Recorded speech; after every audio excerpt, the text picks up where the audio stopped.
There's this. My, that is massive.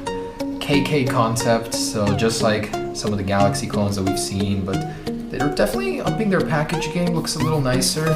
This is the overseas version, and the real deal is rumored not to come with the headphone adapter anymore, so you'll have to buy that separately, and it will have a new fast charger, different design. So this concept, or this fake, might eventually be updated with the new one. All right, I got the iPhone 10 to compare with, and let's go ahead and peel this backing off.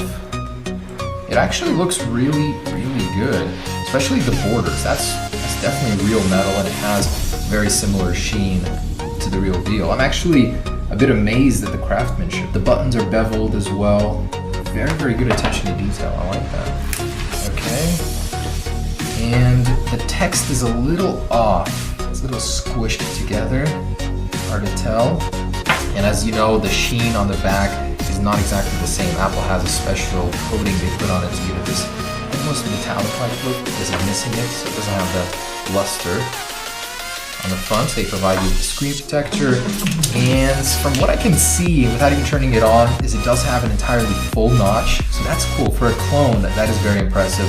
On the bottom, it does have a chin area, but it's not bad at all, honestly. And turning it on, there it is. You can see that the display is huge. It does have a little bit of thicker bezels going around the display itself, but I'm surprised at how good it looks. The chin area is better than any other clone I've seen, and Android is starting on my iPhone XS Plus. This thing feels good, honestly. Like, they did a pretty good job with the clone. Okay, so here it is. Wi-Fi network's available. Looks like the lock screen looks really good. Okay, so we have an older wallpaper in there. Look at that 29. That 29 is squished. It's like rubbing up on each other. Come on, you guys have so much room on this display. What are you doing? And there it is. Why does that take so long?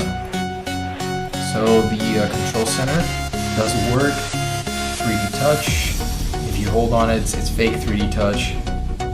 I guess there's that.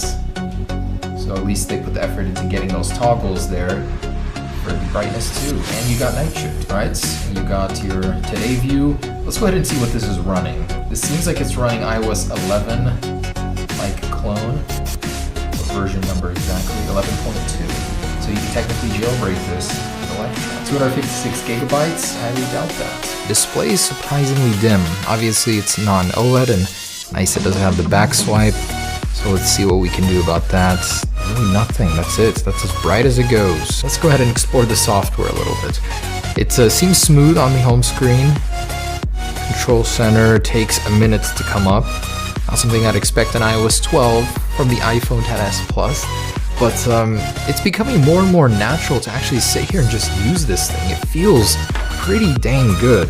So I was afraid that it'd be kind of hard to navigate. Just like in iPhone 7 Plus, 8 Plus, it's actually very, very similar.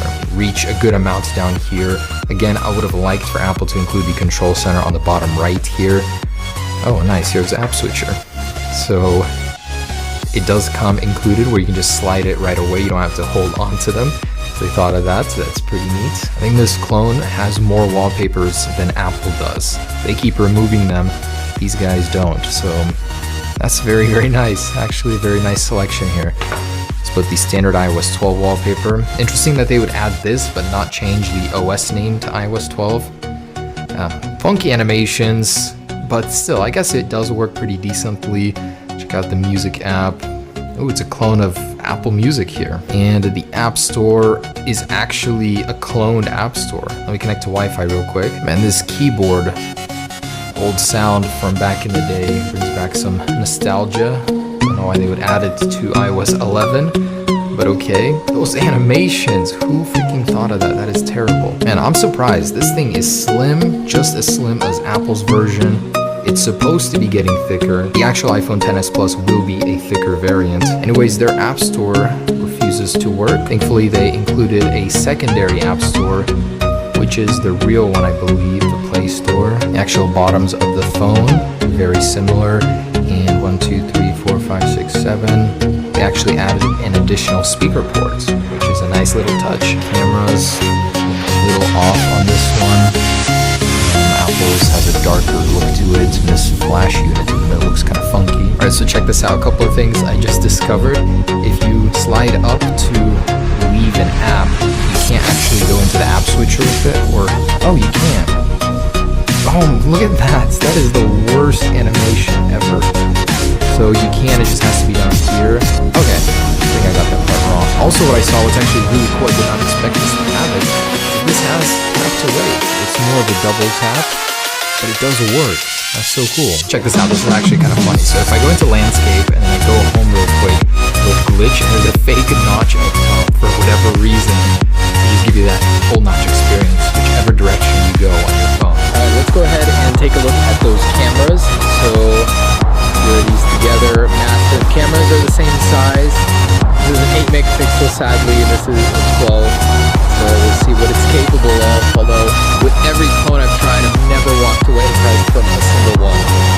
That looks awesome though. So there's these. As you can see, the camera app looks a little fishy on the MS Plus here. And this just froze. Just another one of the problems it has. It is not very fun to use. Doesn't actually look half bad on the screen. No optical image stabilizer. One of these cameras for sure is a dud, as they always are. But actually recording, you can see how wide the screen is. That is huge. And I'm amazed that they actually got a real notch out of this thing on an LCD display. This really takes advantage of that and shows you how large it is. Pretty cool. There's some greenery here. Now, for a camera like this, I expect nothing else. That aspect ratio is 3 to 4. So, yeah, pretty awful. You already knew that this would be a terrible camera. No surprises here. So let's go ahead and go back in and take this thing apart. What's different on the inside from the last phone? That's an absolutely massive phone. It's going to take a toll on your hands to hold this thing up all the time. But if you're used to a Plus, then it's about the same size roughly. Toolkit.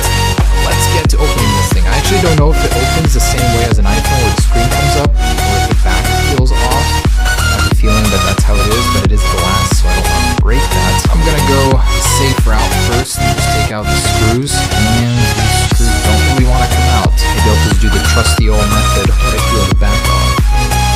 And yeah, that's exactly how it comes off. You can see it separating already. And there's a very high risk of this cracking. That is definitely glass. Okay, success. I didn't crack it this time, and oh, it does have wireless charging. How cool is that? Here's a wireless charger. Let's turn it on. Oh, it does. It is charging.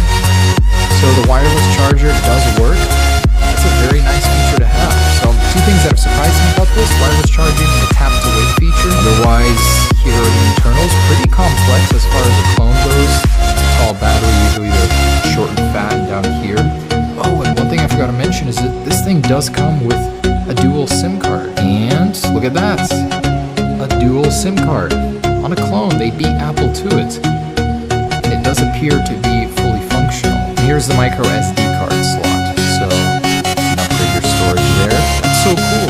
First time a clone like this has ever come with dual SIM. They even copied Apple and beat them to the punch with that. So let's seal it back up, and I actually want to test out the speakers. So I tried to load YouTube, unsuccessful in the app. I tried to load it through the browser, unsuccessful. So I'm gonna play some sounds here. This is the best impression I can get.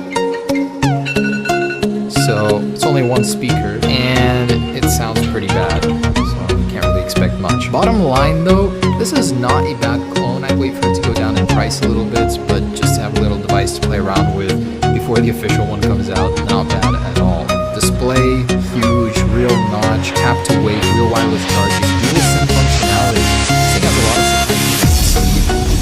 Very good build quality, I'd say. So thanks for watching, guys. That is the iPhone XS Plus, and we'll see what comes next. But the real one should be out here fairly soon.